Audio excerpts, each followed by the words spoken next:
Merci, Monsieur le Président. C'est vrai que nous avons tous écouté ce cas d'école avec beaucoup d'attention de la chapelle Saint-Luc. Je constate quand même que avec ce plan déchets, comme avec le SRADET, comme avec beaucoup de schémas que la loi nous oblige à réaliser, on est dans la description, dans des bonnes intentions, dans des intentions vertueuses, mais il manque le sens du terrain, parce que ça n'est qu'au niveau d'une commune, d'une communauté de communes ou d'un département qu'on peut vraiment se rendre compte des enjeux et des difficultés.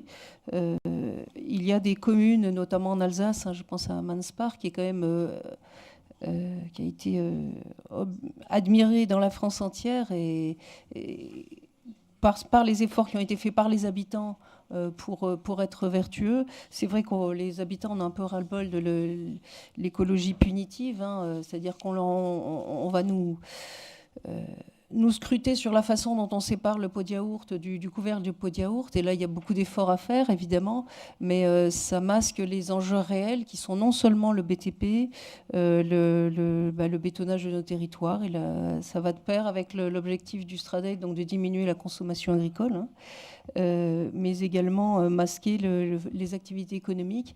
J'ai été frappée quand Metz Métropole a instauré la tarification, qu'est-ce que c'est, la redevance qu'est-ce que c'est ? Redevance incitative.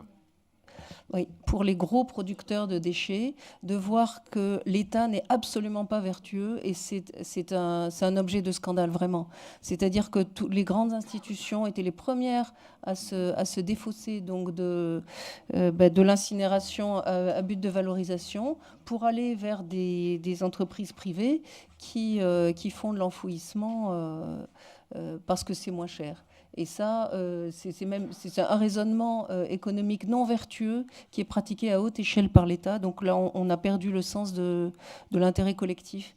Et ce serait à l'État de reprendre ses responsabilités au lieu de nous laisser faire des schémas qui sont encore une fois des catalogues qu'on souhaite mettre en place. Et juste concernant l'incinérateur en vue, qui dépasse largement finalement par ses capacités le territoire de l'Aube. Je voulais savoir s'il n'est pas possible de demander donc au préfet de l'Aube de surseoir à toute décision de façon à ne pas se laisser. Christine. On m'a dit en commission, oui, on ne fait que de retranscrire ce qui existe. Mais... Christine. Oui, je vous laisse.